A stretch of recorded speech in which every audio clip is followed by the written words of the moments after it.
नाम कौन पूरा नाम हଉଛି ଭକ୍ତର ବେସିକ ରିକ୍ୱାରମେଣ୍ଟସ୍ କିପରି ସିଏ ଫୁଲଫିଲ୍ କରିବ ବା ମାନେ devotee how can he fulfils the basic requirements ଯେମିତିକି ଆମର ଯଦି ପ୍ରଶ୍ନ ଉଠେ what are the basic requirements हमारा बेसिक रिक्वायरमेंट्स क्या क्या है तो उत्तर क्या होगा ये बोलेगा हमारा बेसिक रिक्वायरमेंट्स क्या है ଷୋଳମାଳ ଜପ ହରେ କୃଷ୍ଣ ପଢୁଛି।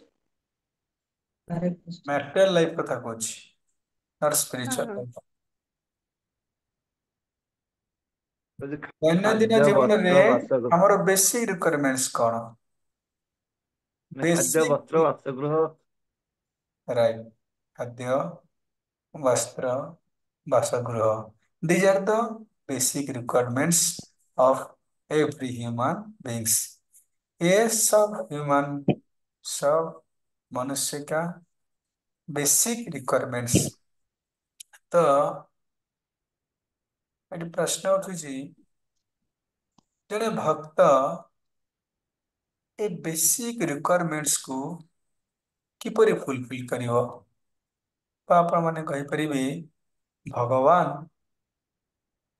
भक्त पई किछि बेसिक रिक्वायरमेंट्स फुलफिल करिया पई किछि सिस्टम बनैछन्ति कि बा किछि रखिछन्ति कि जहा द्वारा जड़े भक्त अर्थकामी पुरुष मानक पछरे हाथ पतेब नाही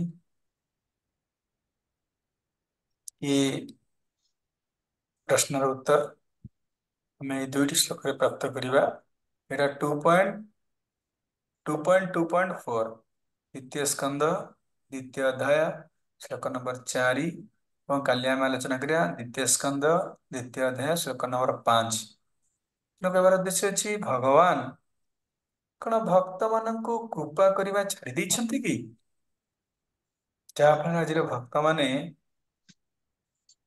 अर्थ कामी पुरुष पछरे अर्थ पे गोड़ुछन्ति कौन भगवान से भक्त को कृपा करने छाड़ी देइछन्ति कि ये सब प्रश्नर उत्तर आम यही दी दिन प्राप्त करवा अत्यंत गुरुत्वपूर्ण टॉपिक दयाकोरी आप श्रवण करेंगे और लास्ट को उत्तर देवे how can we fulfil our basic requirements हमारे लिए भगवान ने क्या योजना बनाई ये हमारा टॉपिक होगा तो सर्वप्रथम ए टॉपिक की ओपनिंग करने पूर्व एक प्रश्न रु मैं टॉपिक ओपनिंग करुच्ची मोर प्रश्न रमस्त दयाकोरी समस्ते कहे आमे परिश्रम करुचे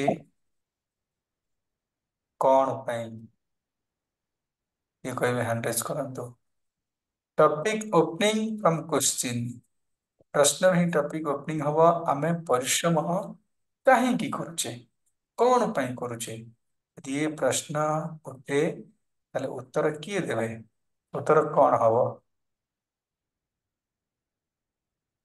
गोटे ये हैंड रेज करने प्रमोद प्रभु आउ किए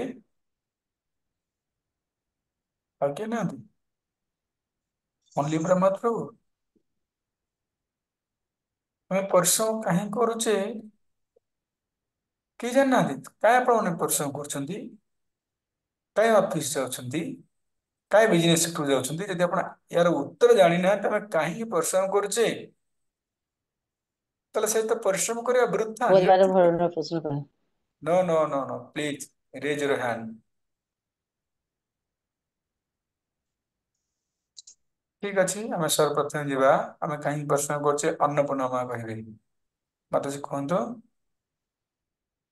आम कहीं परिश्रम करचे ପରିଶ୍ରମ କରୁଛେ ମାନେ ବଞ୍ଚିବା ପାଇଁ ତ ଛୋଟ ଗଲ देखो तो मुझे जहाँ पचारि आप कहे यार छड़े कहतु नहीं प्लीज प्लीज प्लीज मुझे पूरा अनुरोध करुच्ची आप दयाकोरी कौन माने पूरा ये कहतु हाँ मुझे पचारि कहे भल लगे सेमती ମାନେ ରେକର୍ଡିଂ ହଉଛି ବୁଝିପାରୁଛ ତ? ହଁ। କଣ ଅନ୍ନପୂର୍ଣ୍ଣା? ହଁ, ଅନ୍ନପୂର୍ଣ୍ଣା ଗୋଟେ ସୁନ୍ଦର ପଏଣ୍ଟ କହିଲେ। ବଞ୍ଚିବା ବଞ୍ଚିବା ପାଇଁ ଆମେ ପରିଶ୍ରମ କରୁଛେ, ବା ପରିଶ୍ରମ ବିନା ଆମେ ବଞ୍ଚି ପାରିବା ନାହିଁ। ସୁନ୍ଦର ଆନ୍ସର। ନେକ୍ସଟ, ସନ୍ତୋଷ ପ୍ରଭୁ।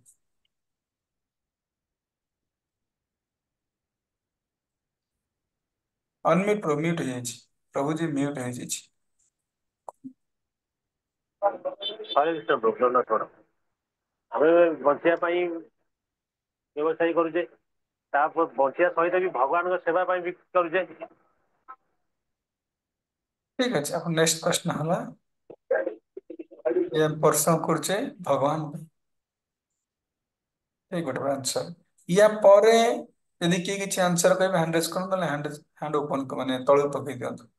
ୟା ପରେ କି ଚେଷ୍ଟା ପଏଣ୍ଟ କହିବେ ନା ଦିଟା ପଏଣ୍ଟ ସମସ୍ତେ ଏକମତ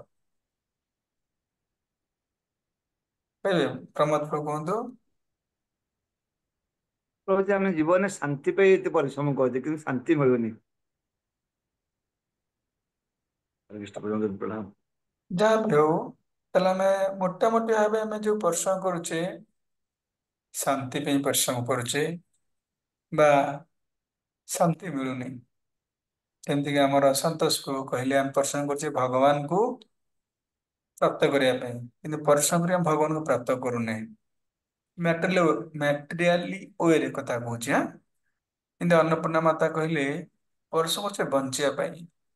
100% କର୍ମୀ ମାନେ ଭକ୍ତଙ୍କ କଥା ଯଦି ଛାଡ଼ିଦବା, କର୍ମୀଜ ଯୋଉମାନେ କହୁଛନ୍ତି ଡ୍ୟୁଟି ଇଜ ଗଡ, ଦୋଜ କର୍ମୀଜ ଯୋଉମାନେ କହନ୍ତି କର୍ମ ହିଁ ଭଗବାନ, ତାହେଲେ ସେମାନଙ୍କର ଉତ୍ତର ହଉଛି କଣ? ଆମେ ପରିଶ୍ରମ କରୁଛେ ବଞ୍ଚିବା ପାଇଁ। ଆମେ ବଞ୍ଚିବା ପାଇଁ ପରିଶ୍ରମ କରୁଛେ।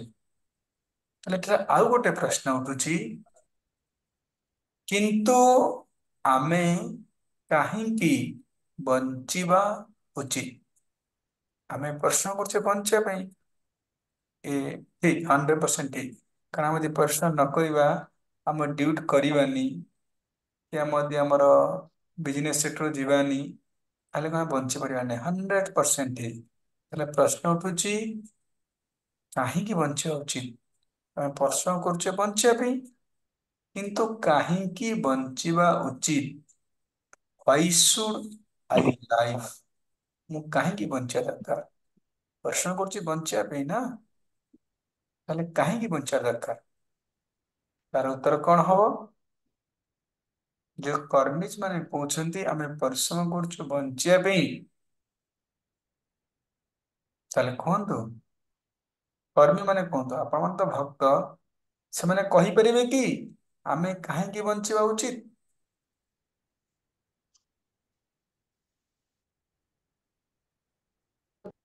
ସେମାନେ କହିପାରିବେ ୟେସ୍, ଆମେ ପରିଶ୍ରମ କରୁଛୁ ବଞ୍ଚିବା ପାଇଁ। କିନ୍ତୁ କାହିଁକି ବଞ୍ଚୁଛୁ, ବା କାହିଁକି ବଞ୍ଚିବା ଉଚିତ, ଏ ପ୍ରଶ୍ନ ଉତ୍ତର କର୍ମୀ ମାନଙ୍କ ପାଖେ ଅଛି କି? ନା। ଆମେ କାହିଁକି ବଞ୍ଚୁଛୁ, ସେମାନେ କହିପାରିବେ ନାହିଁ। ସେମାନେ ଯେମିତି ଆମେ ବଞ୍ଚିବା ପାଇଁ କଣ କରୁଛୁ? ପରିଶ୍ରମ କରୁଛୁ। ତାହେଲେ ଟିକେ ଆମେ ମାନେ ବୁଦ୍ଧି ଲଗାନ୍ତୁ, ପୁଣି ଆମେ ସେ ଭକ୍ତି ବୃକ୍ଷକୁ ପଳେଇବା। ଭକ୍ତି ବୃକ୍ଷ ଏକ ସୁନ୍ଦର କୋର୍ସ, ଯିଏ ଜୀବନରେ କରିଛି ତାର ଲାଇଫ ସେବା ଦରକାର ହବ। ମୁଁ ସେଥିପାଇଁ କହି ଆପଣଙ୍କୁ, ଆପଣମାନେ ପ୍ରଥମେ ଭକ୍ତି ବୃକ୍ଷ ହିଁ କରନ୍ତୁ। ଦେଖନ୍ତୁ, ପରିଶ୍ରମ କରୁଛେ ବଞ୍ଚିବା ପାଇଁ, ତାହେଲେ ଯଦି ବଞ୍ଚିବା ପାଇଁ ପରିଶ୍ରମ କରୁଛେ, ଯୋଉମାନେ ପରିଶ୍ରମ କରୁନାହାନ୍ତି, ସେମାନେ କଣ ମରିଯାଇଛନ୍ତି କି? ନାଇଁ ପ୍ରଭୁ। ତାହେଲେ ଆମେ ପରିଶ୍ରମ କଣ ପାଇଁ କରୁଛେ? ଯୋଉମାନେ ପରିଶ୍ରମ କରୁନାହାନ୍ତି, ସେମାନେ ମଧ୍ୟ ବଞ୍ଚିଛନ୍ତି। ସେମାନଙ୍କର ଖାଇବା, ପିଇବା, ରକ୍ଷଣ ପୋଷଣର ସମସ୍ତ ଏ ଟୁ ଜେଡ୍ କଥା ଭଗବାନ ହିଁ ବୁଝଉଛନ୍ତି, ଭଗବାନ ହିଁ ବୁଝୁଛନ୍ତି। କୁହନ୍ତୁ, ପଶୁମାନେ କୋଉଠି ଯାଇ ଡ୍ୟୁଟି କରୁଛନ୍ତି? କୋଉ ମେଡିକାଲରେ ଚାକିରି କରିଛନ୍ତି? କେଉଁ କଲେଜରେ ଚାକିରି କରିଛନ୍ତି? ବା ପଶୁମାନେ ବା ପକ୍ଷୀମାନେ କେଉଁ ବିଜନେସ କରୁଛନ୍ତି ଯେ ସେମାନେ ବଞ୍ଚିବା ପାଇଁ ପରିଶ୍ରମ କରୁଛନ୍ତି?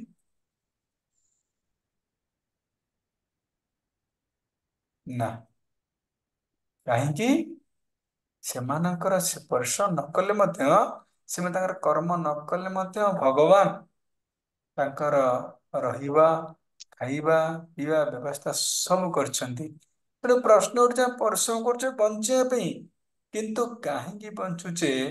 ଇଏ ପ୍ରଶ୍ନର ଉତ୍ତର ଆମେମାନେ ପ୍ରଥମେ ଜାଣିବା ଦରକାର। ଆମେ ବଞ୍ଚୁଛେ ବା ଆମର ଲକ୍ଷ୍ୟ ବା ଆମର ଗୋଲ ଭଗବାନଙ୍କର ଭକ୍ତି। ଭଗବାନଙ୍କର ଭକ୍ତିକୁ ଆମେ ଭୁଲିଯିବା ଉଚିତ ନାହିଁ। ଇଏ ହଉଛି ଆମର ଲକ୍ଷ୍ୟ। ଏଇ ଲକ୍ଷ୍ୟକୁ ନେଇ ଆମେମାନେ ପରିଶ୍ରମ କରିବା ଉଚିତ ବା ଆମେମାନେ ଜୀବନ ଧାରଣ କରିବା ଉଚିତ। ତେଣୁ ଆଜି ଯୋଉ ଟପିକ ଆମର ଅଛି, ଲିଙ୍କ ଟିକେ ପୂର୍ବରୁ କହିଦଉଛି, ତାହେଲେ ବୁଝିପାରିବେନି ଆପଣ।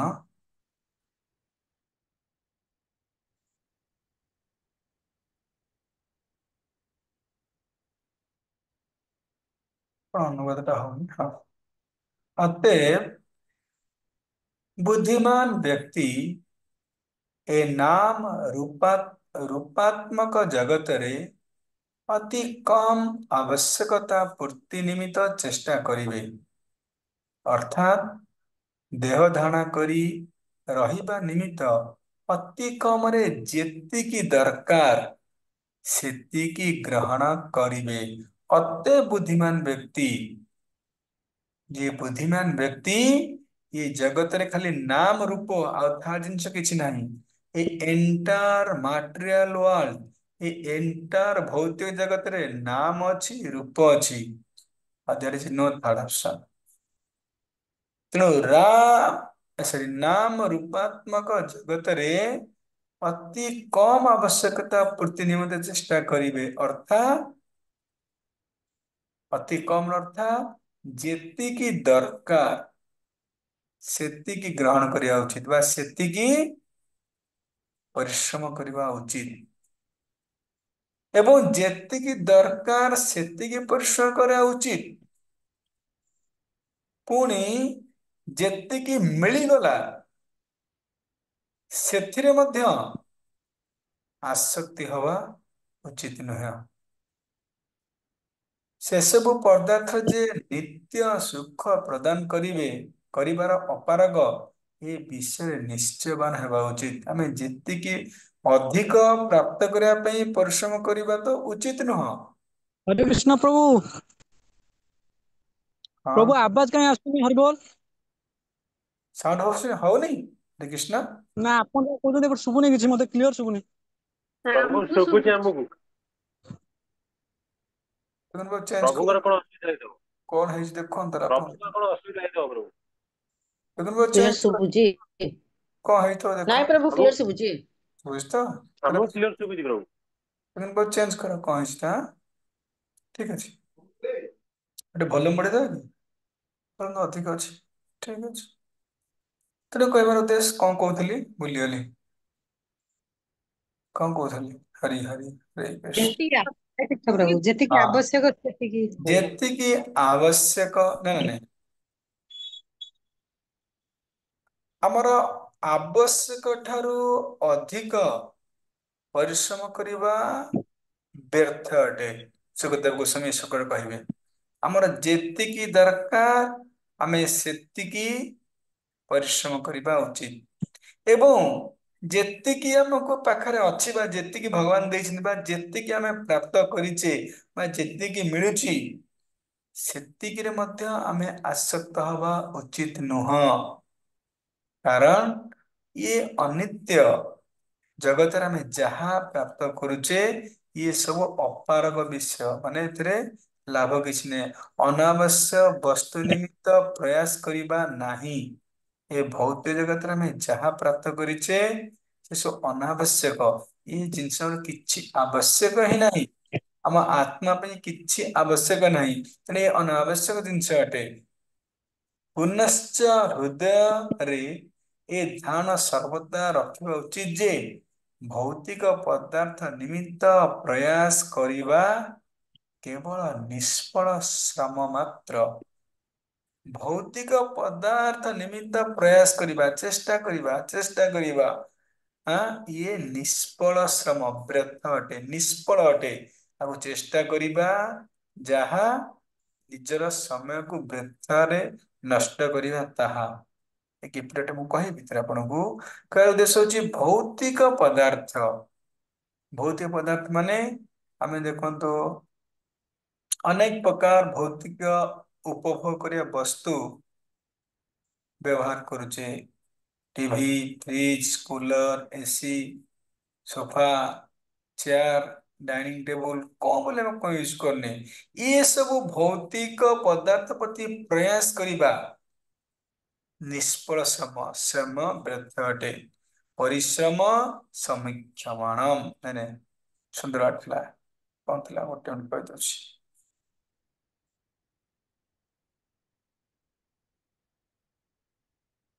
ପରିଶ୍ରମ ନା, ଦେଖ ସମଥିଙ୍ଗ ଅନ୍ୟଥା ସିଦ୍ଧି ଅର୍ଥାତ୍ ଅଯଥା ପରିଶ୍ରମ। ଏ ପରିଶ୍ରମରେ ଆମର ପ୍ରକୃତିରେ ଲାଭ କିଛି ନାହିଁ। ବୁଝିଲା ଅନ୍ୟଥା ସିଦ୍ଧେ ଇଏ ସିଦ୍ଧିରେ ଆମର କିଛି ଲାଭ ନାହିଁ। କୋଉ ସିଦ୍ଧିରେ ଆମେ ଯୋଉ ଭୌତିକ ପ୍ରୟାସ କରୁଛେ ଯାହାବି ଆମେ ଭୌତିକ ପରିଶ୍ରମ କରି ଇନ୍ଦ୍ରିୟ ଭୋଗ ବସ୍ତୁ ଠୁଳ କରୁଛେ ଏସବୁ କଣ ଅଛି ଅନ୍ୟଥା ସିଦ୍ଧେ ଏଠି ସିଦ୍ଧି କରିବା ଅନ୍ୟଥା ଅଟେ। ଏହାର ଉଦାହରଣ ଦେଖନ୍ତୁ ଆଜିକାଲିର ମନିଷ ପଶୁ ପଶୀ ହୋଇଯାଇଛନ୍ତି। ଯେପରି ପଶୁ ଦିନ ରାତି 24 ଆୱାର୍ସ ଏକମାତ୍ର ଲକ୍ଷ୍ୟ କିପରି ଖାଦ୍ୟ ଗ୍ରହଣ କରିବି କିପରି ଖାଦ୍ୟ ଗ୍ରହଣ କରିବି। ଖାଦ୍ୟ ପାଇଁ ଏକ ପଶୁ 24 ଘଣ୍ଟା ପରିଶ୍ରମ କରିଥାଏ। ଆମେ ତ ସେଇଆ କରୁଛେ। ଆମେ 24 ଆୱାର୍ସ ପରିଶ୍ରମ କଣ ପାଇଁ କରୁଛେ? ଏ ଭୌତିକ ଆବଶ୍ୟକତାକୁ ମେଣ୍ଟେଇବା ପାଇଁ। ଆମେ ପରିଶ୍ରମ ବିଜନେସ କରୁଛେ ଦେଖନ୍ତୁ ଗୋଟେ ବିଜନେସ ଜଣେ ଯାଉଛି ଦୋକାନ ସକାଳୁ ଯାଉଛି ସକାଳ 6 ରୁ ରାତି 12 ପୁରା ପଶୁ ପଶୁ ଭଳିଆ ଖଟୁଛି। ଜଣେ ଡ୍ୟୁଟି କରିଛି ଭଗବାନ ସିଷ୍ଟମ କରିଛି ଡ୍ୟୁଟି 6 ଘଣ୍ଟା ପାଇବେ ଡ୍ୟୁଟି 8 ଘଣ୍ଟା।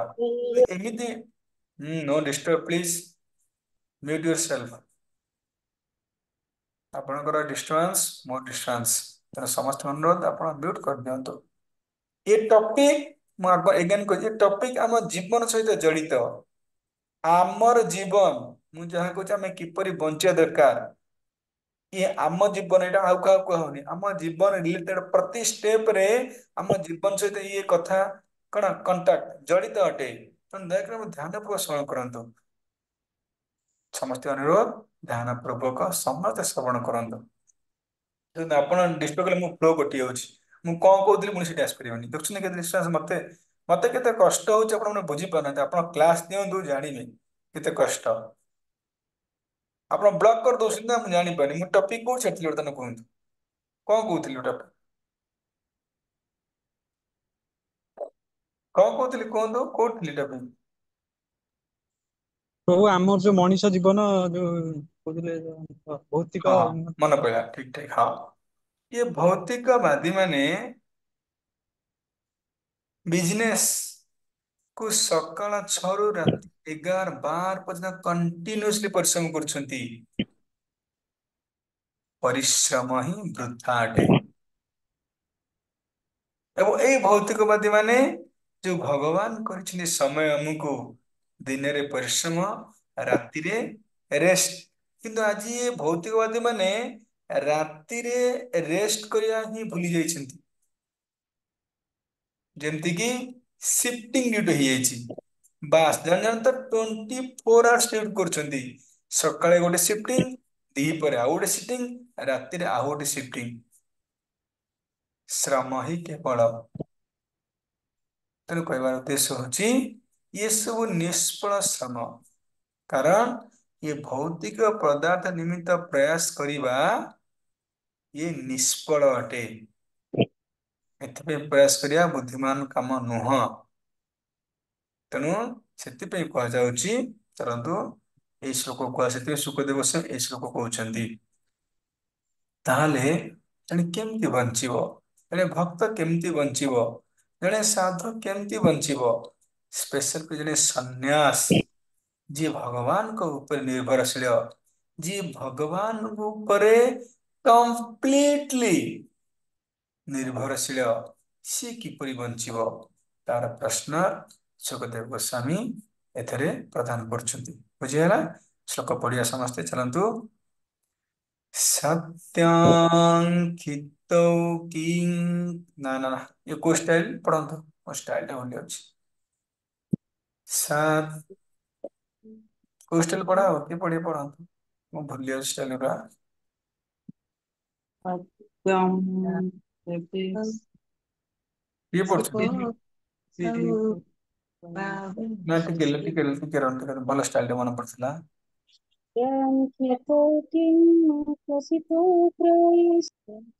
କିଏ ରୁହନ୍ତୁ ମା ମାନେ ଟିକେ ରୁହନ୍ତୁ ମା ମାନେ ସତ୍ୟାଙ୍କିତଂ କି କାଶିପୋ ନା ନା ନା ସତ୍ୟାଙ୍କିତौ କି କାଶିପୋ ପ୍ରୟାସେ ବାହୋଶୋଷି ଦେହୁ ପବାର୍ଣେ କି ପଢିପାରିବେ କଷ୍ଟ ହବ ବୋଧେ ହବନି ବୋଧେ ଡିଫିକଲ୍ଟ ହବ ଆମ ଯୋଉଟା ସହଜ ସେଟା ପଢନ୍ତୁ ଏଇଟା କିନ୍ତୁ କିଛି ଦିନରେ ଆରମ୍ଭ ହବ ଏଇଟା ଭୀଷ୍ମଙ୍କର ଭଗବାନ କୃଷ୍ଣଙ୍କ ଯୋଉ ପ୍ରାର୍ଥନା ଏଇ ଷ୍ଟାଇଲ ହେଇଛି ବଢିଆ ସୁନ୍ଦର ବଢିଆ ଲାଗିବ ଯେତେବେଳେ ଛୁଟି ହେଲେ ଆମେ 7 ଡେଜ ନବା ଯିବା ପାଇଁ 10 ଡେଜ ଲାଗିବ ସତ୍ୟାଙ୍କିତୌ କି କାଶିପୋ ପ୍ରୟାସ୍ରେ ପଢନ୍ତୁ ସତ୍ୟମ୍ କିତୁ କସିतो ନା ଏମିତି ନୁହଁ ଏମିତି ନୁହଁ ସତ୍ୟାଙ୍କିତୌ କି କାଶିପୋ ପ୍ରୟାସ୍ରେ ହବନି ବୋଧେ ତାହେଲେ ଆମ ଷ୍ଟାଇଲ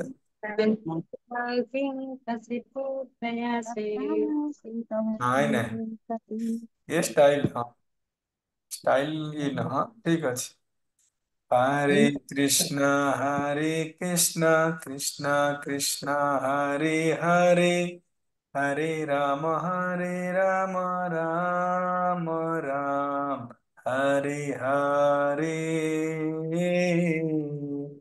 स्टाइल बुझିଲେ ସମସ୍ତେ ଆଉ ଥରେ ପଢିଦେବି ଆଜ୍ଞା हरे कृष्णा कृष्णा कृष्णा हरे हरे हरे राम राम राम हरे हरे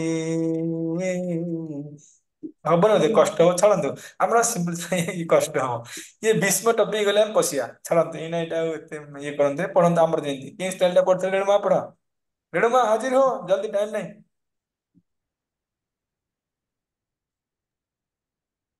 ରେଣୁମା କହିଲା ବେଳେ ପଢିବନି ନ କହିଲା ବେଳେ ପଢିବନି କିଏ सत्याङ्कितो किं वसिपुत्रयशो ସମସ୍ତେ ପଢନ୍ତୁ बाहो ରୁହନ୍ତୁ ସମସ୍ତେ ପଢନ୍ତୁ सत्याङ्कितो सत्याङ्कित किंसितो कस्य प्रयासे प्रयासोऽल् बाहो सुशीदे सिद्धेः कृतक କିଏ ପଢୁଛନ୍ତି କିଏ ସେ ମୁଁ କହିଲି ରେଣୁମା କେତେ ଜଣ ରେଣୁମା ଅଛନ୍ତି କି ଆମର କଣ ସମସ୍ତେ ପଢୁଛନ୍ତି ପ୍ରଭୁ ବି ରେଣୁମା ହେଇଗଲେ ନା କଣ ବୁଝିପାରୁନି ହାଁ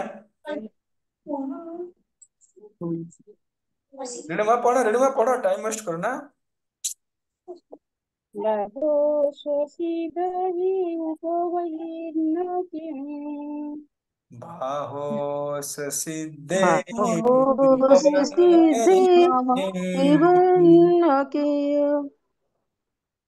अपि अञ्जल किं ଛାଡ଼ ଛାଡ଼ पुरो ମୁଁ ପଢୁଛି सत्याङ्कितो किं कशिपो प्रयासे सत्याङ्किते किं कसिपो प्रयासे बाहो शशिदेहुपवर्णैः किम् बाहो शशीदे हृप्यवन्न किम् सत्यञ्जलौ किं पुरधानपात्रा अञ्जलं सत्याञ्जलि किं किं पुरधानपात्र पुरधानपात्र सत्यञ्जलौ किं पुरधानपात्रा सत्यञ्जलि अञ्जलिं किं किं पुरधानपात्र पुरधानपात्र दिग्बलकलादौ सति किं दुकुलै श्रीकळवदं भाग्यो सिद्धि सत्य किं सत्य किं दुकोळे କୋଳେ ହେଲା 8:30 ହେଲାଣି ଆମେ ଆଗକୁ ଯିବା କେହି ପଢନ୍ତୁନି ମୋ ପାଖେ ସମୟ ନାହିଁ 8:30 9:40 ହେଲାଣି ଆମେ ଯିବା ଆଗକୁ ଏହାର ଅର୍ଥ କଣ ଥିଲା ଯିବା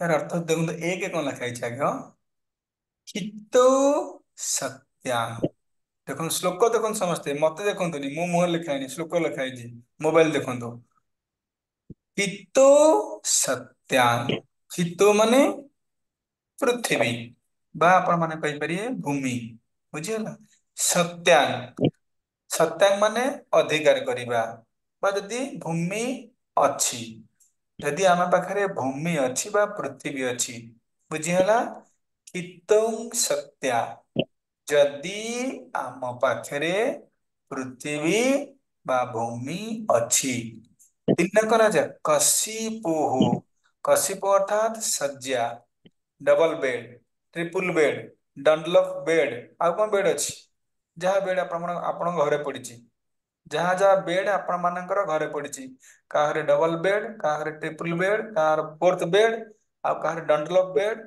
ବୁଝିବେ ତ କଶିପୋ ପ୍ରୟାସେର କି ଖଟର ପ୍ରୟାସ କରିବା କଣ ଆବଶ୍ୟକ ଆଉ ଥରେ ଫାଷ୍ଟ ଟାଇମ କହୁଛି ଧ୍ୟାନ ଦେଇକି ଶ୍ଲୋକ ଦେଖନ୍ତୁ ହିତ ସତ୍ୟା ଯଦି ହିତ ଅର୍ଥାତ ପୃଥିବୀ ବା ଭୂମି ସତ୍ୟା ମାନେ ଅଧିକାର ଅଛି ବା ଖାଲି ଅଛି ଖାଲି ପଡିଛି ଯଦି ଭୂମି ବା ପୃଥିବୀ ଖାଲି ଅଛି ତାହେଲେ କଶିପୋ କଶିପ ମିନ୍ସ ବେଡ୍ ବା ଖଟ ଖଟ ପ୍ରୟାସରେ ଖଟ ବେଡ୍ ତିଆରି ବେଡ୍ ପ୍ରୟାସ କରିବା କି କଣ ଆବଶ୍ୟକ ଯଦି ଭୂମି ଖାଲି ଅଛି ବା ଯଦି ପୃଥିବୀ ଖାଲି ଅଛି ତାହେଲେ ବେଡ୍ ପାଇଁ ପ୍ରୟାସ କରିବା କଣ ଆବଶ୍ୟକ ଅଛି ବୁଝିଗଲା ଫାର୍ଷ୍ଟ ଲାଇନ୍ ସେକେଣ୍ଡ ଲାଇନ୍ ଯିବି ନା ଫାର୍ଷ୍ଟ ଲାଇନ୍ କା ଡାଉଟ୍ ଅଛି are you all clear first line का डाउट ଅଛି ହ୍ୟାଣ୍ଡ ରେଜ୍ କରିପାରିବେ ଯିଏ ତ ସେକେଣ୍ଡ ଲାଇନ୍ କି ସେକେଣ୍ଡ ଲାଇନ୍ ସୋ ସିଧେ ବାହୁ ସୁସିଧେ ମାନେ ସ୍ୱସିଧେ ଅର୍ଥାତ୍ କଣ ମାନେ ଆତ୍ମନିର୍ଭର ହେବା ପାଇଁ ବା ଆତ୍ମନିର୍ଭର ହେବା ପାଇଁ ବାହୁ ଅର୍ଥାତ୍ ବାହୁ ଆତ୍ମନିର୍ଭର ହେବା ପାଇଁ ଯଦି ବାହୁ କଣ ଅଛି ବାହୁ ହି ଉପବହର୍ଣ୍ଣେଇ ଦେଖନ୍ତୁ କଣ ଉପବହର୍ଣ୍ଣେଇ ଅର୍ଥାତ୍ ଯଦି ହାତ ସୁസ്ഥିତି ପାଇଁ ଦୁଇ ବାହୁ କଣ ଅଛି ଭୁଲ ହେଇଗଲା କି ଏଟା ଉପବର୍ଣ୍ଣେଇ ହଁ ଯଦି ହାତ ଅଛି ସୁസ്ഥିତି ପାଇଁ ଆତ୍ମନିର୍ଭର ହାତ ଅଛି ତାହେଲେ ଉପବର୍ଣ୍ଣେଇ କିମ୍ ତକିଆର କଣ ଆବଶ୍ୟକ ଅଛି ଉପବର୍ଣ୍ଣେଇ ମାନେ ତକିଆ ତକିଆ ବୁଝିପାରୁଛନ୍ତି ତ କଣ କହନ୍ତି ଆମ ଓଡିଆରେ ମାଣ୍ଡି କହୁ ଆପଣ ମାନେ କଣ କହୁଛନ୍ତି ମାଣ୍ଡି ନା ତକିଆ ଯାହା ବି କୁହନ୍ତୁ ତକିଆର କଣ ଆବଶ୍ୟକ ଅଛି ଯଦି ଆତ୍ମନିର୍ଭର ପାଇଁ ଦୁଇ ବାହୁ ଅଛି ତେବେ ଉପବହର୍ଣ୍ଣେଇ ଅର୍ଥାତ୍ ତକିଆର କଣ ଆବଶ୍ୟକ ଅଛି ଅର୍ଥାତ୍ ଆମେ ଦୁଇ ହାତକୁ କଣ ମୁଣ୍ଡ ତଳେ ରଖି ଶୋଇପାରିବା ତକିଆର କିଛି ଆବଶ୍ୟକ ଅଛି କି ଯଦି ଆମର ହାତ ଭଲ ଅଛି ହାତ ଷ୍ଟ୍ରଙ୍ଗ ଅଛି ତାହେଲେ ଆମେ ଦି ହାତ ଉପରକୁ ତଳ ଉପରେ ଶୋଇପାରିବା କି ନାଇଁ ୟେସ୍ ଅର୍ ନୋ ଶୋଇପାରିବା ତାହେଲେ ତକିଆରେ କଣ ଆବଶ୍ୟକ ଅଛି ତା ଅର୍ଥାତ୍ ତକିଆର କିଛି ଆବଶ୍ୟକ ନାହିଁ ଯଦି ଭୂମି ଖାଲି ଅଛି ତାହେଲେ ବେଡ୍ ର କିଛି ଆବଶ୍ୟକ ନାହିଁ ଯଦି ଦୁଇ ହାତ ଅଛି ତାହେଲେ ତକିଆରେ ମଧ୍ୟ କିଛି ଆବଶ୍ୟକ ନାହିଁ बुझिपारे समस्ते द्वितीय लाइन थर्ड लाइन जीवी ना किए बुझिपार ना हैंड रेज करंतु ताले समस्ते बुझ हैंड रेज कर सब बुझछन्ती हां वंदना माता जी कौन अपना वीडियो को ऑफ करके बसछन्ती हरे कृष्ण प्रोब्लेम एनी प्रोब्लेम ना नहीं किसी घर काम अछि ठीक अछि थाईलैंड देखो थाईलैंड जीवा थाईलैंड है अंजलेउ सत्यां देखो कौन लिखा है अंजलि सती हाँ सत्यांजलि अर्थात अंजलि सती तीन कौन पूरा धन पात्र अंजल सती अर्थात यदि अंजलि आमर अच्छी यदि अंजलि आमर अच्छी अंजलि बुझुछन कौन दुई हाथर अंजलि हाँ अंजलि बास यदि आमर अंजलि अच्छी पुरुधा अर्ण पात्र पुरुधा अन्न पात्र माने कौन कहले विभिन्न प्रकार पात्र ଯେମିତି କି ବିଭିନ୍ନ ପାତ୍ର ବର୍ତ୍ତନ ପାତ୍ର ମାନେ ବର୍ତ୍ତନ ବୁଝିପାରିଲେ ବର୍ତ୍ତନ ତ ଖାଦ୍ୟ ଗ୍ରହଣ କରିବା ଯୋଉ ସାମଗ୍ରୀ ଯଦି ଆମର ଅଞ୍ଜଳି ଅଛି ତାହେଲେ ବିଭିନ୍ନ ପ୍ରକାରର ପୁରୁଧା ପାତ୍ର ମାନେ ବିଭିନ୍ନ ପ୍ରକାର ବର୍ତ୍ତନର କି କଣ ଆବଶ୍ୟକ ଅଛି ବୁଝିବନି ବୋଧେ ସବୁ କଣ ପୁରା ନ୍ୟୁଟ୍ରାଲ ପୁରା ସାଇଲେଣ୍ଟ ସମସ୍ତେ ବୁଝି ହଉଛି ତ ହଁ ପ୍ରମୋଦ ହଁ କଲେଣି ଠିକ ଅଛି ଲାଇନ୍ ଠିକ ଅଛି ଫୋର ଲାଇନ୍ ଯିବା चलो फुल लाइन क्यों हाँ दे बल्क बल्कला दो सती किंग दुकुलई दुकुलई अर्थात बल्का दो दिक दिक बल्का दो अर्थात जदि गछर बल्का दो माने बकल यदि वृक्षर बकल अछि सती माने उपस्थित अच्छी यदि वृक्षर बकल उपस्थित अच्छी ताहले दकुलेही कि दकुले माने सुंदर वस्त्रर कौन आवश्यक अछि बाबा ये प्रभु बुझी होनी पूरा मत लाଗୁଛି पूरा डिफिकल्ट हो जाଉଛି हैं कष्ट हो जाए बुझियो पूरा डिफिकल्ट हो जाଉଛି हैं ବୁଝି ହଉ ହଉଛି ଆଚରଣ କେମିତି ଲଗେଇବା हाँ ମାନେ ଏତେ ଡିଫିକଲ୍ଟ ଆଚରଣ କେମିତି କରିବା ए ଶୁଣ ଶୁଣ ଶୁଣ କାଉଡା କାଉଡା ଆଗ ବୁଝ ଶ୍ଲୋକ ଆଗ ବୁଝ ତାପରେ କଣ सत्यांकितों की कशिप प्रासई अर्थात जदि सत्यांकितो अर्थात ये भूमि खाली अछि ताहले बेड ର କଣ ଆବଶ୍ୟକ ଅଛି କିଛି ଆବଶ୍ୟକ ନାହିଁ ବାହୁ ଶୋଷିତ ଯଦି ବାହୁ ଆମର ଠିକ ଅଛି ତାହେଲେ ଉପବନେଇ କି ତକିଆର କଣ ଆବଶ୍ୟକ ଅଛି ଆମେ ବାହୁକୁ ତକିଆ କରି ଶୋଇପାରିବା କିଛି ଅସୁବିଧା ନାହିଁ ତକିଆ ତକିଆର ଆବଶ୍ୟକତା ହିଁ ନାଇଁ ଅଞ୍ଜଳ ସତ୍ୟାଙ୍କି ଯଦି ଆମର ଅଞ୍ଜଳି ଆମ ପାଖରେ ଅଛି ତାହେଲେ ପୁରୁଧାନ ପାତ୍ର କି ଏ ଅନ୍ୟ ବର୍ତ୍ତନ ବା ଅନ୍ୟ ପାତ୍ର କଣ ଆବଶ୍ୟକ ଅଛି ଯଦି ଦିଗ୍ ବଲକା ଦो ଶୁଣ ଦିଗ୍ ଏଟା ଦିଗ୍ ର ଅର୍ଥ ଦିଟା ଦିଗ୍ ମାନେ ଦିଶା ଯଦି ଦିଶା ଉପସ୍ଥିତ ଅଛି ବୁଝିହେଲା ଯେତେବେଳେ ଦିଗ୍ ମାନେ ଗୋଟେ ହଉଛି ଦିଗ୍ ମାନେ ବସ୍ତ୍ରହୀନ अर्थात दिगंबर यदि वस्त्रहीन रहा जा सकता है तबे वस्त्र का क्या आवश्यक है कोई आवश्यक नहीं है ଆଉ ଗୋଟେ ଦିଗ ଅର୍ଥ ହଉଛି କଣ ଦିଗ ବଳକା ଦଉ ଯଦି ଗଛ ଦିଗ ମାନେ ଗଛ ଯଦି ଗଛର ବକଳ ଅଛି ତାହେଲେ ସୁନ୍ଦର ବସ୍ତ୍ର କଣ ଆବଶ୍ୟକ ଅଛି ତାହେଲେ କିଛି ଆବଶ୍ୟକ ନାହିଁ ଶ୍ଲୋକ ଟିକେ ଟିକେ ବୁଝି ହେଲା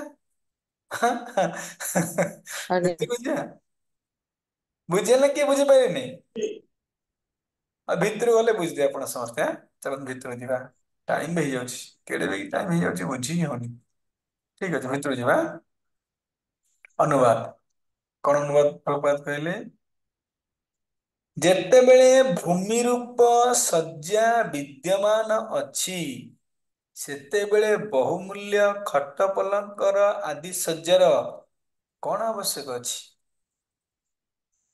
କିଛି ଆବଶ୍ୟକ ନାହିଁ। ଯେତେବେଳେ ବାହୁରୂପ ଉପାଦାନ ଅଛି ସେତେବେଳେ ଅନ୍ୟ ଉପାଦାନର କଣ ଆବଶ୍ୟକ ଅଛି? ଅନ୍ୟ ଉପାଦାନ ମାନେ ତକିଆର କଣ ଆବଶ୍ୟକ ଅଛି? କିଛି ଆବଶ୍ୟକ ନାହିଁ। ଯେତେବେଳେ ଅଞ୍ଜଳି ବର୍ତ୍ତମାନ ସେତେବେଳେ ବହୁବିଧ ପାତ୍ରର ପ୍ରୟୋଜନ କଣ ଅଛି? କିଛି ପ୍ରୟୋଜନ ନାହିଁ। ଯେତେବେଳେ ଦିକ୍ ଓ ବୃକ୍ଷର ବକଳ ପର୍ଯ୍ୟାପ୍ତ ପରିମାଣ ଅଛି ସେତେବେଳେ ପଟ ପ୍ରସ୍ତୁତି ସଂଗ୍ରହ କରିବା କଣ ଆବଶ୍ୟକ ଅଛି? କି ସୁନ୍ଦର କଥା, ତମେ ଜୀବନରେ ଲଗେଇ ପାରିବନି ନା କଣ? ଭାରି କଷ୍ଟ ପ୍ରଭୁ। ଇଏ ସବୁ ସନ୍ନ୍ୟାସ ମାନଙ୍କ ପାଇଁ, ଯୋଉମାନେ ବଣ ଜଙ୍ଗଲ ରହୁଛନ୍ତି। ଆମ ପାଇଁ ନୁହଁ, ଆମ ପାଇଁ କିନ୍ତୁ ପ୍ରଭୁ 56 ଭୋଗ, କଳାମନ୍ଦି ଡ୍ରେସ୍, ଆଉ କଣ ଦରକାର? ଇଏ ସବୁ ଆମ ପାଇଁ ଦରକାର। ସୁନ୍ଦର କଥା। ଦେଖନ୍ତୁ କଣ କୁହାଯାଉଛି,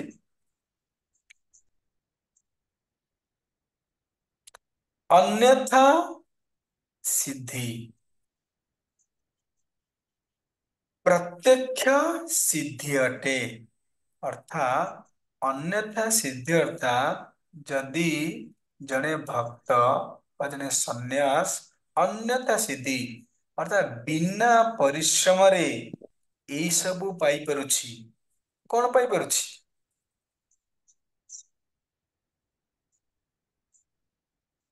ଏଇ ସବୁ ପାଇପାରୁଛି। ବୁଝିଲେ ତ? ଯଦି ଜଣେ ଭକ୍ତ ବା ଜଣେ ସାଧୁ ବିନା ପରିଶ୍ରମରେ ଏସବୁ ପାଇପାରୁଛି, ଯେମିତି କିି ଶୋଇବା ପାଇଁ ଭୂମି, ଭୂମି, ଆଉ କଣ ତକିଆ ପାଇଁ ହାତ, ତକିଆ, ହାତ ପାଇଁ ତକିଆ, ହାତ, ଏବଂ ଆଉ କଣ? ବକଳ ବସ୍ତ୍ର ପାଇଁ ବକଳ, ହଁ, ଏବଂ ଏବଂ ପାତ୍ର ପାଇଁ ଅଞ୍ଜଳି, ଇଏ ସବୁ ଅଞ୍ଜଳି। ପାଇପାରୁଛି। ତାହେଲେ ପ୍ରଶ୍ନ ହଉଛି, ଆରେ ଇଏ ତ ପ୍ରତ୍ୟକ୍ଷ ପ୍ରମାଣ ଅଟେ। ପ୍ରତ୍ୟକ୍ଷ ପ୍ରମାଣ ମାନେ, ଦେଖ ଜଣେ ତ ଏମିତି କରି ବଞ୍ଚି ପାରିବ। ଏତେ ପ୍ରତ୍ୟକ୍ଷ, ଜଣେ ତ ଅଞ୍ଜଳିରେ ଖାଇପାରିବ, ହାତକୁ ବ୍ୟବହାର କରିକି ତକିଆ ବ୍ୟବହାର କରିପାରିବ, ତଳେ ଶୋଇପାରିବ। ତାହେଲେ ତା ପାଇଁ ଇଏ ଯଦି ବିନା ପରିଶ୍ରମରେ ମିଳୁଛି, ଅନ୍ୟଥା ସିଦ୍ଧି ବିନା ପରିଶ୍ରମ ମିଳୁଛି, ତାହେଲେ ଜଣେ ସନ୍ନ୍ୟାସ କାହିଁ ପରିଶ୍ରମ କରିବ? ପରିଶ୍ରମ ବୃଥା ନୁହେଁ କି? ଆଜ୍ଞା। ଏହାକୁ 2ଟି ଶ୍ଲୋକରେ ପ୍ରମାଣ ପ୍ରଭୁ ହାତ ଦିଅ। କଣ ଇଏ? ଏହାକୁ 2ଟି ଶ୍ଲୋକରେ କୁହାଯାଉଛି। 4-5 ଶ୍ଲୋକରେ ଶୁକଦେବ ଗୋସ୍ୱାମୀ କହୁଛନ୍ତି। ବୁଝିବା ପାଇଁ ଚେଷ୍ଟା କରନ୍ତୁ କାହିଁକି କୁହାଯାଉଛି। ସମସ୍ତେ ବର୍ତ୍ତମାନ କାନ ଖୋଲକେ ଶୁନ। କାନ କି ବନ୍ଦ କରିନାହାନ୍ତି ତ? ସବୁ କାନ ଖୋଲିକି ଶୁଣ, ଏହାର ଅର୍ଥ କଣ? ଯେତେବେଳେ ଭୂମି ପ୍ରାପ୍ତ ଅଟେ ତେବେ ବିସ୍ତାର କଣ ଆବଶ୍ୟକ ଅଟେ? ଭୂମି ପ୍ରାପ୍ତ ଅଟେ ଅର୍ଥାତ୍ ଯେତେବେଳେ ଭୂମି ପର୍ଯ୍ୟାପ୍ତପଣେ ଖାଲି ଅଛି ସେତେବେଳେ ଆମେ ପରିଶ୍ରମ କରିକି ତକିଆରେ କଣ ଦରକାର? କ୍ଲାନ୍ତ ଶୁଣନ୍ତୁ ତ, ହରେ କୃଷ୍ଣ। ଝୁନୁ ମାତାଜି ରହିବେ, ଝୁନୁ ମାତାଜି ଗୋଟେ କ୍ଲାସ ଥବା, ବୁଝିଲେ? କହିବାର ଉଦ୍ଦେଶ୍ୟ ହଉଛି, ଯେତେବେଳେ ଭୂମିରେ ପର୍ଯ୍ୟାପ୍ତ ପରିମାଣ ଜାଗା ଖାଲି ଅଛି ସେତେବେଳେ ଆମେ ଅକ୍ଲାନ୍ତ ପରିଶ୍ରମ କରି ସୁନାର ବେଡ୍ ତିଆରି କରିବା କଣ ଆବଶ୍ୟକ ଅଛି? କିଛି ଆବଶ୍ୟକ ଅଛି? ରୂପାର ଖଟ ତିଆରି କରି ଶୋଇବା କଣ ଆବଶ୍ୟକ ଅଛି? କିଛି ଆବଶ୍ୟକ ଅଛି? ବା ଆପଣ କହିପାରିବେ ଡବଲ ବେଡ୍, ଟ୍ରିପୁଲ ବେଡ୍, ବା ଆପଣ ମାନେ କହିପାରିବେ କଣ, ବେଡ୍ ର ଦାମ କେତେ? ଜଣେ ଭକ୍ତଙ୍କ ଘରକୁ ଯାଇଥିଲୁ, ସେ ବେଡ୍ ର ଦାମ ହଉଛି 5 ଲାକ୍ସ। ଆପଣ ଭାବନ୍ତୁ ଗୋଟେ ବେଡ୍ ର କଷ୍ଟ 5 ଲାକ୍ସ। ସେଇ 5 ଲାକ୍ସ ବେଡ୍ ପକେଇବା ପାଇଁ ବା ସେ 5 ଲାକ୍ସ ଇନକମ୍ କରିବା ପାଇଁ କେତେ ପରିଶ୍ରମ କରିବାକୁ ପଡିଥିବ? କେତେ ପରିଶ୍ରମ କରିବାକୁ ପଡିଥିବ ମତେ କୁହନ୍ତୁ, 5 ଲାକ୍ସ ଗୋଟେ ବେଡ୍ ପକେଇବା ପାଇଁ? ଆପଣ ଭାବନ୍ତୁ, ସେଠି ସୁଖଦେବ ଗୋସ୍ୱାମୀ କହୁଛନ୍ତି, ଯଦି ପୃଥିବୀ ଉପରେ ଶୟନ ଦ୍ୱାରା ଦେହର ନିର୍ବାହ ହେଇଯାଉଛି, ତାହେଲେ 5 ଲକ୍ଷ ଟଙ୍କାର ବେଡ୍ କଣ ଆବଶ୍ୟକ ଅଛି? କିଛି ଆବଶ୍ୟକ ଅଛି? ନା, କିଛି ଆବଶ୍ୟକ ନାହିଁ। କେବଳ ଶ୍ରମ ହିଁ କଣ କରିବାକୁ ପଡିଥାଏ? ଅଯଥା ପରିଶ୍ରମ, ଅଯଥା ଟେନସନ, ଅଯଥା ବଦ୍ଧ ଭଳିଆ ପରିଶ୍ରମ କରିବାକୁ ପଡିଥାଏ 5 ଲାକ୍ଷ ଟଙ୍କାର କଣ ପାଇଁ? ବେଡ୍ ପକେଇବା ପାଇଁ। ଦେଖନ୍ତୁ, ସେଇ ପରିଶ୍ରମ ଦ୍ୱାରା ତାର ଆୟ ମଧ୍ୟ ଚାଲି ଯାଉଛି। ଆପଣ ବୁଝନ୍ତୁ, ଯୋଉ ସାଧନା କରିବାର ଆୟୁ, ଯୋଉ 5 ଲାକ୍ଷ ର ବେଡ୍ ପକେଇବା ପାଇଁ କେତେ ସେ ପରିଶ୍ରମ କରିନି, ଅକ୍ଳାନ୍ତ ପରିଶ୍ରମ କରିଛି। ତାହେଲେ କୁହନ୍ତୁ, ଏ ପରିଶ୍ରମ ବୃଥା ନୁହଁ? ଏସବୁ ନୁହଁ? ପରିଶ୍ରମ ବୃଥା ଅଟେ କି ନାହିଁ ମତେ କୁହନ୍ତୁ? ନା ବୁଝିପାରୁନାହାନ୍ତି? ମତେ ଲାଗୁଛି ଆଜି କ୍ଲାସଟା ପୁରା ଡିଫିକଲ୍ଟ ଅଛି। ପୁରା ସମସ୍ତେ ପୁରା ନିସ୍ତବ୍ଧ ହେଇ ଶୁଣୁଛନ୍ତି। ନା ଭଲ ଲାଗୁଛି କ୍ଲାସ? ଠିକ ଠିକ ବୁଝିହଉଛି ପ୍ରଭୁ, ଠିକ ବୁଝିହଉଛି। ବୁଝିହଉଛି ତ? ଆଜ୍ଞା ଆଜ୍ଞା। ମୋର କହିବାର ପଏଣ୍ଟ ହେଲା, ପଏଣ୍ଟ କଣ ବୁଝିବା ପାଇଁ ଚେଷ୍ଟା, ଆମେ ଯୋଉ 5 ଲାକ୍ଷ 10 ଲାକ୍ଷ ଗୋଟେ ବେଡ୍ ପକଉଛେ, ସେ 5 ଲାକ୍ଷ 10 ଲାକ୍ଷ ର ବେଡ୍ ପକେଇବା ପାଇଁ ତା ପଛକୁ ଅନାନ୍ତୁ, ତା ପଛରେ ଆମେ କେତେ ପରିଶ୍ରମ କରିନେ, କେତେ ତା ପାଇଁ ବୁଦ୍ଧି ଲଗେଇନେ। ତାହେଲେ ଏ ପରିଶ୍ରମ ବୃଥା ଅଟେ କି ନାହିଁ? ଯଦି ସେଇ ପରିଶ୍ରମ ଆମେ ଭଗବାନଙ୍କର ଭକ୍ତି ପାଇଁ କରିଥାନ୍ତେ, ତାହେଲେ ହୁଏତ ଆଜି ଆପଣ ଗୋଲାପ ବୃନ୍ଦାବନରେ ଥାନ୍ତେ। ତେଣୁ ସେଥିପାଇଁ କୁହାଯାଉଛି ପରିଶ୍ରମ ବୃଥା ଅଟେ ଏଠି। ବୁଝିପାରିଲେ? 10 ଲାକ୍ଷର ବେଡ୍ କଣ ଆବଶ୍ୟକ ଅଛି? ତଳେ ତ ଆମେ ଗୋଟେ ପଟି ପକେଇ ଶୋଇପାରିବା। ବୁଝିପାରିଲେ ତ? ଯୋଉ ପଟି ପକେଇକି ଆମେ ତଳେ ଶୋଇପାରିବା, ଭୂମିରେ ଶୋଇପାରିବା, ଆପଣ ମାନେ କହିବେ ସିମ୍ପଲ ଖଟରେ ଆମେ ଶୋଇପାରିବା? ଏଥିରେ ଏତେ ମୋଟା ଗଦି, ଡନ୍ଲପ ଗଦି, ପୁଣି ବେଡ୍ ପୁରା କଣ, ପୁରା ବେଡ୍ ହେଇଥିବ ସୁନାର ବେଡ୍, ରୂପାର ବେଡ୍, 10 ଲାକ୍ଷ ର ବେଡ୍, କଣ ଆବଶ୍ୟକ ଅଛି? କିଛି ଆବଶ୍ୟକ ଅଛି? ଶ୍ରମ ହିଁ କେବଳ ହିଁ ପରିଶ୍ରମ ଅଟେ, ବୃଥା ପରିଶ୍ରମ ଅଟେ, ନିଷ୍ଫଳ ପରିଶ୍ରମ ଅଟେ। କାରଣ ଏ ଭୌତିକ ପଦାର୍ଥ ଅଟେ। ଭୌତିକ ପଦାର୍ଥ ପାଇଁ ପରିଶ୍ରମ କରିବା ନିଷ୍ଫଳ ଅଟେ, ନିଷ୍ଫଳ ଅଟେ, ବୃଥା ଅଟେ। ଫାର୍ଷ୍ଟ ପଏଣ୍ଟ ବୁଝିପାରିଲେ ନା ବୁଝିପାରିଲେନି? କିଏ ବୁଝିପାରିଲେନି? ବୁଝିପାରିଲୁ ପ୍ରଭୁ। ବୁଝିପାରିଲେ? ये सेकेंड पॉइंट उल्टे दबा पॉइंट टा सुखदेव सिंह उल्टे टी कहते हैं कृष्ण तेड़ा सुखदेव सिंह तेड़ा टिके प्रारब्धर अनुकूलतार ही परिश्रम बिना ही सज्जा आदिर लाभ संभव होई पारि थाए। बुझापी समस्ते बुद्धि लगे बुझीपारे भागवतम संपूर्ण पे बुद्धि लगे पड़ो न तो तुम बुझीपर ना। सुखदास गोस्वामी कौन कहले? प्रारब्धर अनुकूलतार ही परिश्रमर बिना सज्जा आदिर लाभ संभव हो जाए। यार अर्थ होची प्रारब्धर अनुकूलता। जदि आपणकर प्रारब्ध रे लेखा अछि, आपण प्रारब्ध कर्म रे लेखा है जे तुमे बिना परिश्रम रे 10 लाख र बेड प्राप्त करिवो, ताहले कहंतु आपण परिश्रम करिया कोन आवश्यक अछि? परिश्रम करिया बुद्धिमान काम कि? यस और नो?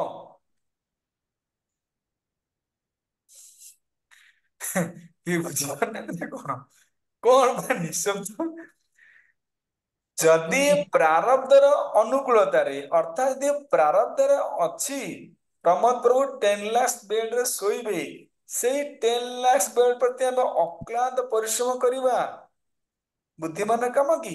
आपण तो प्रारब्धर अच्छी आपण प्राप्त करेंगे, अक्लांत परिश्रम करा कौन आवश्यक? तथा बुझीपार ना?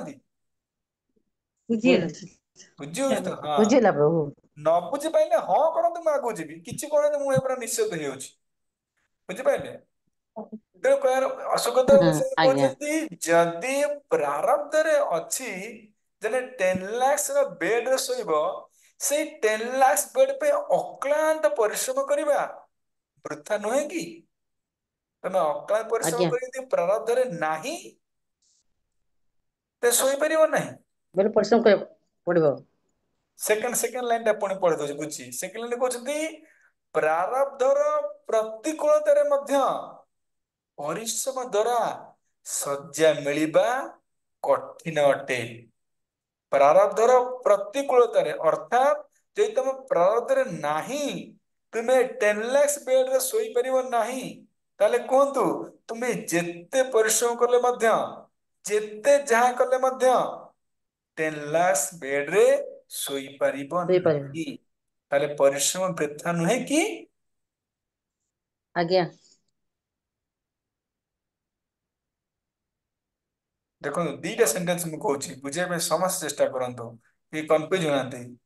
ପ୍ରଥମ ସେଣ୍ଟେନ୍ସ ହେଲା ପ୍ରାରବ୍ଧର ଅନୁକୂଳତା।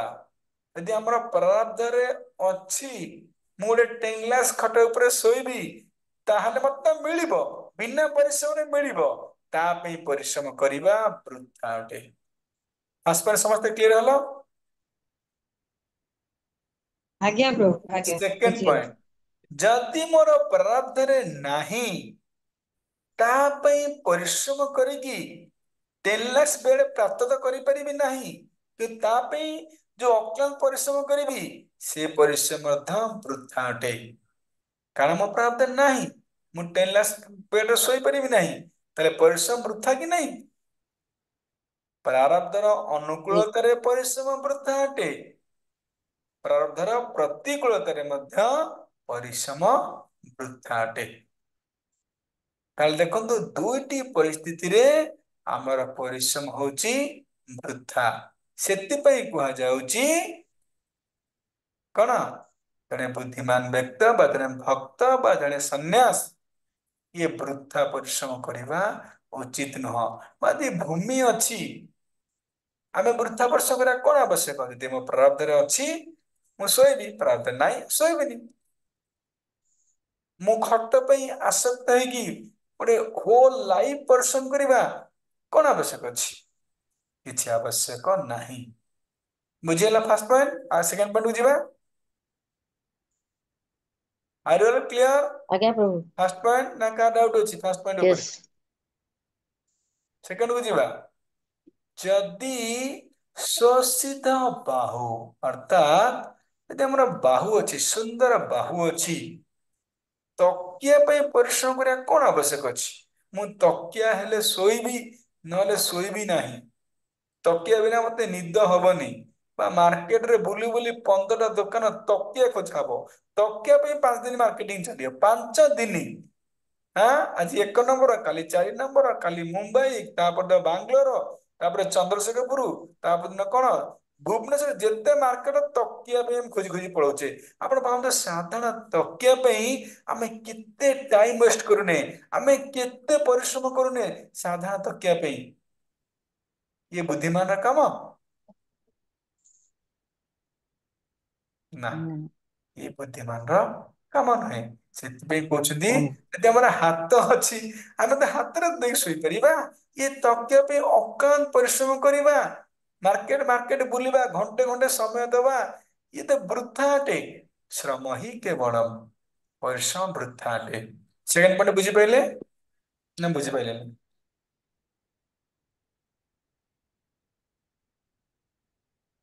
ଆଜ୍ଞା ବୁଝିପାରିଲେ? ଥାର୍ଡ ପଏଣ୍ଟ ଯିବା। ସମୟ ନାହିଁ ଆଜ୍ଞା ଆପଣମାନେ ଜଲଦି ଯିବା, 9ଟା ଏଇଠି ହେଇଗଲାଣି, ପୁଣି ଦିଟା। ଆଜ୍ଞା ପ୍ରଭୁ ଆଜ୍ଞା ପ୍ରଭୁ ବୁଝିଗଲା। ଅଞ୍ଜଳ ସତ୍ୟମ୍, ଯଦି ଆମର ଅଞ୍ଜଳି ଅଛି, ବୁଝଛ ନା, ହାତରେ ଅଞ୍ଜଳି ଅଛି, ଯିଏ ଅଞ୍ଜଳି ହାତ ଦ୍ୱାରା ଆମେ ଖାଦ୍ୟ ଗ୍ରହଣ କରିପାରିବା ବା ଯେଉଁ ଅଞ୍ଜଳି ଦ୍ୱାରା ଆମେ ଜଳ ଗ୍ରହଣ କରିପାରିବା, ଯଦି ଆମର ଭଗବାନ ଦିଶା ଆମର ଯଦି ଠିକ ଅଛି ତାହେଲେ ସୁନାର ପାତ୍ରରେ ପାତ୍ରରେ ଦେବା ପ୍ରବେଶ କଣ ଆବଶ୍ୟକ ଅଛି? ଦିବେ ନା। ହୁଁ, ଝୁନୁମା ଝୁନୁମା ଝୁନୁମା ଝୁନୁମା କୁଆଡେ ଗଲା ଝୁନୁମା? ଏ ହେ, ଗୋଟେ ମିନିଟ କଣ ଆଜ୍ଞା? ଗୋଟେ ମିନିଟ।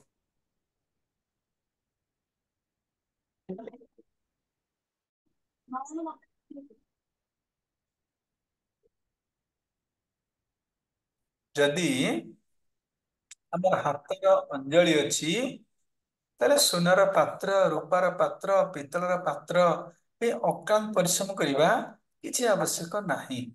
ବୁଝିହେଲା?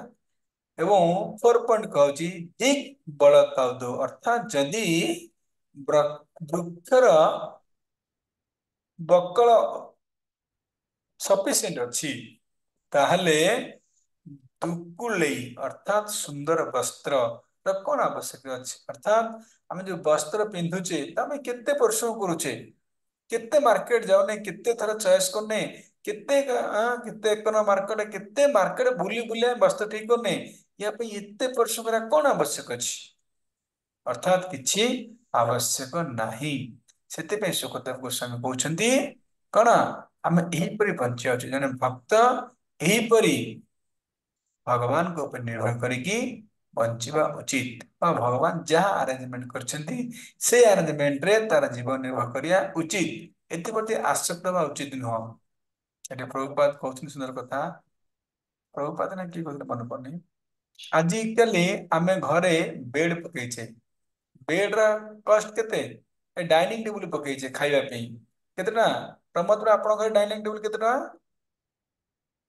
କୁହନ୍ତୁ? ଡାଇନିଂ ଟେବୁଲ କେତେ ଟଙ୍କା ଆପଣଙ୍କ ଘରେ ପଡିଛି? ଆଉ କେତେ ହବ, 30,000 ଟଙ୍କା ଖଣ୍ଡେ ହବ। କେତେ ଟଙ୍କା? 3-4 ତିନି ଚାରିଟା, ମାତ୍ର 3-4ଟା। ନାଇଁ ନାଇଁ 30,000 ଖଣ୍ଡେ ହବ, 30,000 ଟଙ୍କା ଖଣ୍ଡେ ହବ। 30,000 ମାଇଣ୍ଡ ଟିପେଇ ରଖନ୍ତୁ, ଆପଣଙ୍କର ଡାଇନିଂ ଟେବୁଲ କଷ୍ଟ ହଉଛି ତିରିଶ ମୋ ହଜାର କିନ୍ତୁ ଗୋଟେ ଶସ୍ତା ଖଟରେ ଶୋଇ ଦେଖନ୍ତୁ ଗତି ନାହିଁ। ଠିକ ଅଛି। ରେଣୁ ମାତା ଆମର ଆଜ୍ଞା ମାତାଜୀ, ଆପଣଙ୍କ ଘରେ ମାତାଜୀ ଡାଇନିଂ ଟେବୁଲ କଷ୍ଟ କେତେ? ଜଲ୍ଦି।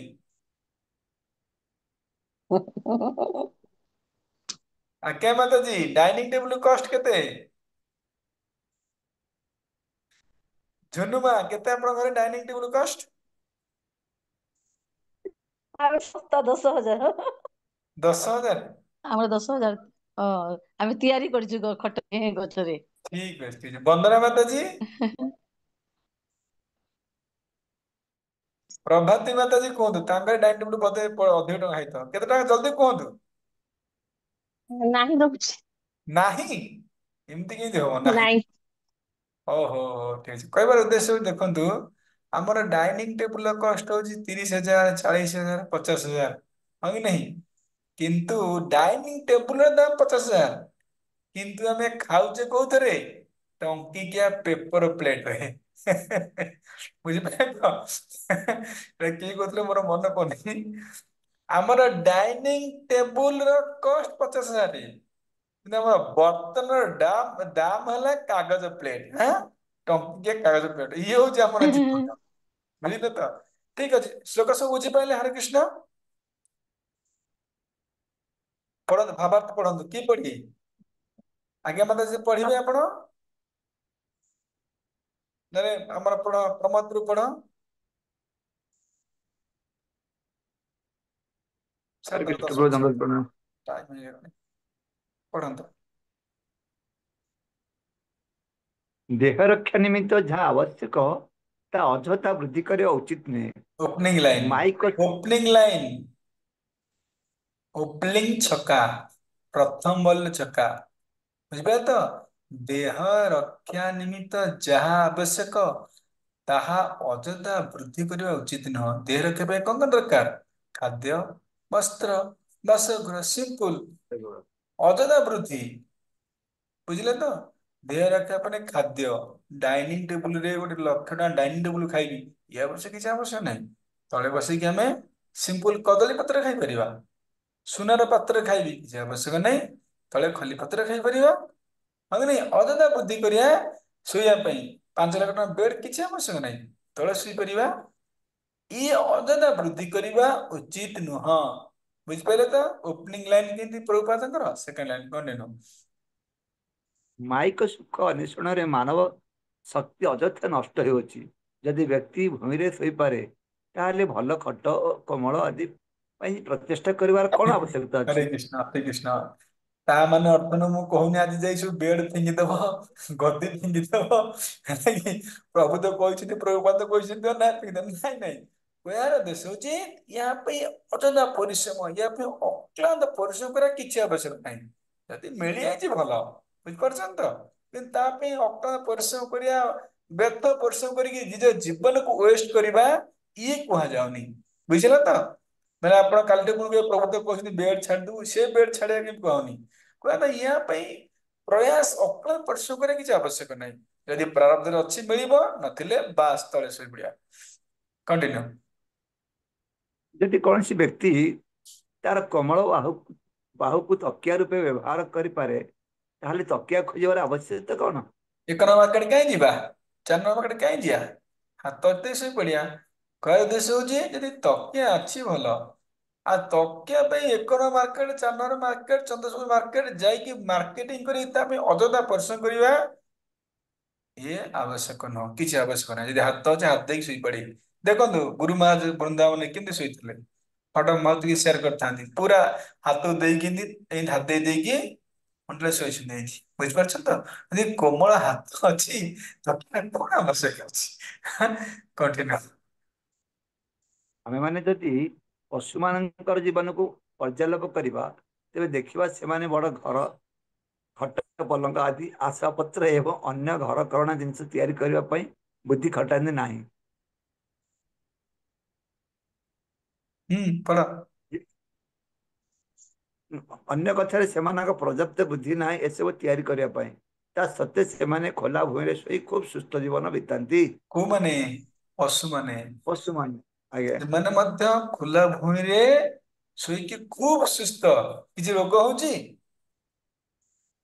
ଆମେ ଖଟରେ ଶୋଇକି ଡାଇବେଟିସ ହେଲାଣି, କଣ ହେଲାଣି, ବିଭିନ୍ନ ରୋଗକୁ ଆମେ କିଣୁଛେ, ଦେଖିଲେ ଏମାନଙ୍କର ରୋଗ କିଛି ଅଛି?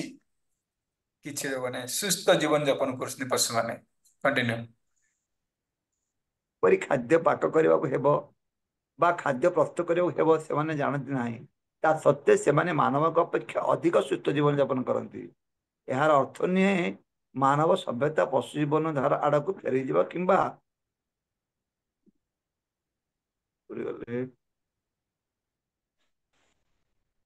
ମାନବ ଜଙ୍ଗଲରେ ଲଙ୍ଗଳା ହେଇ ରହିବ, କୌଣସି ଶିକ୍ଷା, ସଂସ୍କୃତି ବା ନୈତିକତା ଲାଭ କରିବ ନାହିଁ। ଏକ ବୁଦ୍ଧିମାନ ମାନବ ଏକ ପଶୁ ପରି ଜୀବନଯାପନ କରିପାରିବ ନାହିଁ, ବରଂ ମାନବତାର ବୁଦ୍ଧିକୁ କଳା, ବିଜ୍ଞାନ, କାବ୍ୟ, କବିତା ଓ ଦର୍ଶନ ଆଦି ଦିଗରେ ଲଗାଇବା ପାଇଁ ଚେଷ୍ଟା କରିବ। ବୁଝିପାରୁଛି? ଏହିପରି ଭାବରେ ସେ ମାନବ ସଭ୍ୟତାର ଅଗ୍ରଗତି କରାଇ ପାରିବ।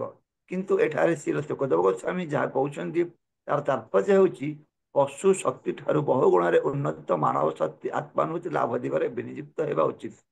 ମାନବ ସଭ୍ୟତାର ଅଗ୍ରଗତି ଆମମାନଙ୍କର ଭଗବାନଙ୍କର ସହିତ ସମ୍ବନ୍ଧ ଯୋଡ଼ିବା ଦିଗରେ ହରେ ପରିଚାଳିତ କୃଷ୍ଣ। ହେବା ଟିକେ ଉଚିତ। ଟିକେ ଟିକେ ପଛାଡିଲି। ଦେଖନ୍ତୁ, ପଶୁମାନେ ଏହିପରି ଜୀବନ ଯାପନ କରି ସୁଖରେ ଅଛନ୍ତି।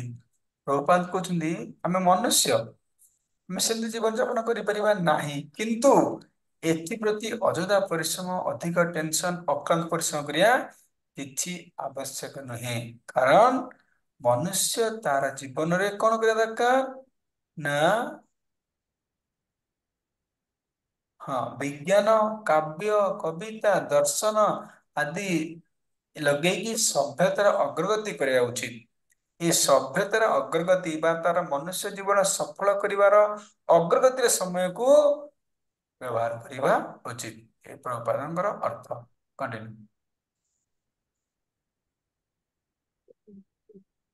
ମାନବ ସଭ୍ୟତାର ଅଗ୍ରଗତି ଆମମାନଙ୍କର ଭଗବାନଙ୍କ ସହିତ ସମ୍ବନ୍ଧ ଯୋଡ଼ିବା ଦିଗରେ ପରିଚାଳିତ ହେବା ଉଚିତ। ଏହା ମାନବ ଜୀବନ ବ୍ୟତୀତ ଅନ୍ୟ କୌଣସି ଜୀବନରେ ସମ୍ଭବପର ନୁହେଁ। ପ୍ରତ୍ୟେକ ବ୍ୟକ୍ତି ଭୌତିକ ପଦାର୍ଥର ନିରର୍ଥକତା ଉପଲବ୍ଧ କରିବା ଉଚିତ। ୟାର ତାକୁ ଅର୍ଥ କଣ?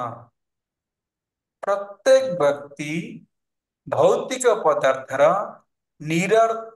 ନିରର୍ଥକତା ଉପଲବ୍ଧ କରିବା ଉଚିତ।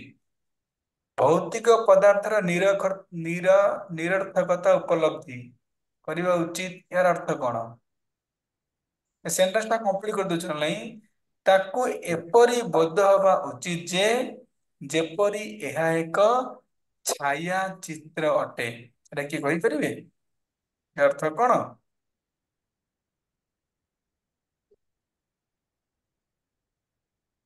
ପ୍ରତ୍ୟେକ ବ୍ୟକ୍ତି ଭୌତିକ ପଦାର୍ଥର ନିରର୍ଥକତା ଉପଲବ୍ଧ କରିବା ଉଚିତ, ଯେପରି ଛାୟାଚିତ୍ର। କିଏ ବୁଝିପାରିବେ? ଯେପରି ଲାଇକ୍ ଛାୟାଚିତ୍ର। କହିଦଉଛି, ଛାୟାଚିତ୍ର ମାନେ ଦେଖନ୍ତୁ, ଆମେ ଯିବା ଆସିବା ସମୟରେ ଆମର ଗୋଟେ ଛାଇ ପଡୁଛି, ତାକୁ ଛାୟା ଚିତ୍ର କୁହାଯାଏ। ହଁ କି ନାଇଁ? ଏମିତି ଦେଖିବେ ଆପଣଙ୍କୁ, ମନେକର ଏଇଟା ସ୍କେଲ। ସ୍କେଲ ଅଛି ଏଠି ଲାଇଟ ର, ତାର ଅପୋଜିଟ ଗୋଟେ ଗୋଟେ ଛାଇ ପଡୁଛି ନା ସ୍କେଲ ର। ଆମେ ଯାଉଛେ ଆମର ଅପୋଜିଟ ରେ ଲାଇଟ ର ଅପୋଜିଟ ରେ ଛାଇ ପଡୁଛି କି ନାଇଁ? ହଁ କି ନାଇଁ କୁହନ୍ତୁ? ତାହେଲେ କୁହନ୍ତୁ ସେ ଆଜ୍ଞା ପ୍ରଭୁ। ଛାଇର କିଛି ଆବଶ୍ୟକତା ଅଛି କି? ସେ ଛାଇର କିଛି ଭ୍ୟାଲ୍ୟୁ ଅଛି କି? ଭ୍ୟାଲ୍ୟୁ ଅଛି ନା। ଛାଇର କିଛି ଭ୍ୟାଲ୍ୟୁ ନାହିଁ, କିନ୍ତୁ ଛାଇ କର୍ତ୍ତାର ଭ୍ୟାଲ୍ୟୁ ଅଛି। ହଁ କି ନାଇଁ? ଯେପରି ଛାଇ ଚିତ୍ରର ଭ୍ୟାଲ୍ୟୁ କିଛି ନଥାଏ, ସେହିପରି ଏ ଭୌତିକ ପଦାର୍ଥର ଭ୍ୟାଲ୍ୟୁ କିଛି ନଥାଏ। ନିରକର୍ତ୍ତା ଉପଲବ୍ଧ, ନିରର୍ଥକର୍ତ୍ତା ତାର ଭ୍ୟାଲ୍ୟୁ ନାହିଁ। ଇଏ କୌଣସି ଭୌତିକ ପଦାର୍ଥର ଭ୍ୟାଲ୍ୟୁ ନଥାଏ। ଏ ସମସ୍ତ ଭୌତିକ ପଦାର୍ଥ ଛାୟାଚିତ୍ର ଭଳିଆ। ଛାୟାଚିତ୍ର, ଯଦି ଛାୟାଚିତ୍ର ଭାଲ୍ୟୁ କିଛି ନଥାଏ, ସେହିପରି ଛାଇର ସେହିପରି ଭୌତ ଜିନିଷର କିଛି ମଧ୍ୟ ଭାଲ୍ୟୁ ନଥାଏ। ବୁଝିହେଲା? କଣ୍ଟିନ୍ୟୁ। ଚାଲ ଜଲ୍ଦି ଜଲ୍ଦି ଟାଇମ ହେଲାଣି। ଜୀବନର ସମସ୍ତ ବିପତ୍ତିରୁ ମୁକ୍ତ ହେବା ନିମିତ୍ତ ତାକୁ ଉତ୍ସାହ ସହକାରେ କାର୍ଯ୍ୟ କରିବାକୁ ହେବ। ଏସବୁ ତାକୁ ନିଜ ପ୍ରଦର୍ଶନର ଅର୍ଥାତ୍ ଜୀବନର ଉଦ୍ଦେଶ୍ୟ ସାଧନ ନିମିତ୍ତ କରଣୀୟ ସାଧନରୁ ପ୍ରାପ୍ତ ହେବା ସମ୍ଭବ। କୃତ୍ରିମ ଆବରଣ ଆବୃତ ପାଶବିକ ସଭ୍ୟତା ମାନବ ସଭ୍ୟତାକୁ କେବଳ ଇନ୍ଦ୍ରିୟ ସୁଖ ରୂପକ ଭ୍ରମଜାଳରେ ପକାଇ ଦେଇଛି।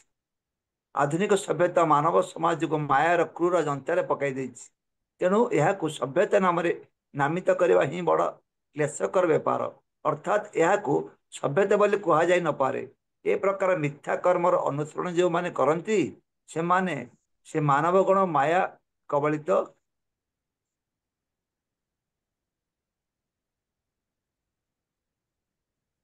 ପଢ ପଢ ଜଲ୍ଦି। ମାନେ ରହିଗଲା ବା, ମାନେ ଆପଣ ଚେଞ୍ଜ କରିଦେଲେ। ମାୟା କବଳିତ ଆଉ ଲାଷ୍ଟ ଟିକେ କଣ ଅଛି? ହଁ ହଁ ହଁ।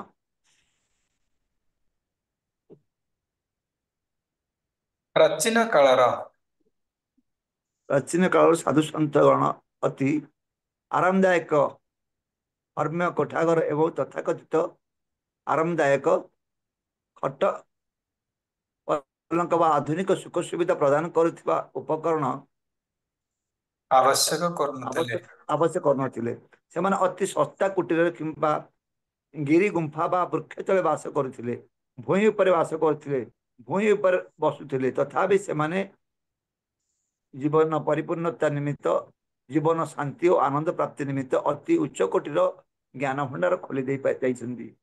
ଶିଲ ରୂପ ଗୋସ୍ୱାମୀ ଓ ଶିଲ ସନାତନ ଗୋସ୍ୱାମୀ ରାଜ୍ୟର ଉଚ୍ଚ ପଦକାରୀ,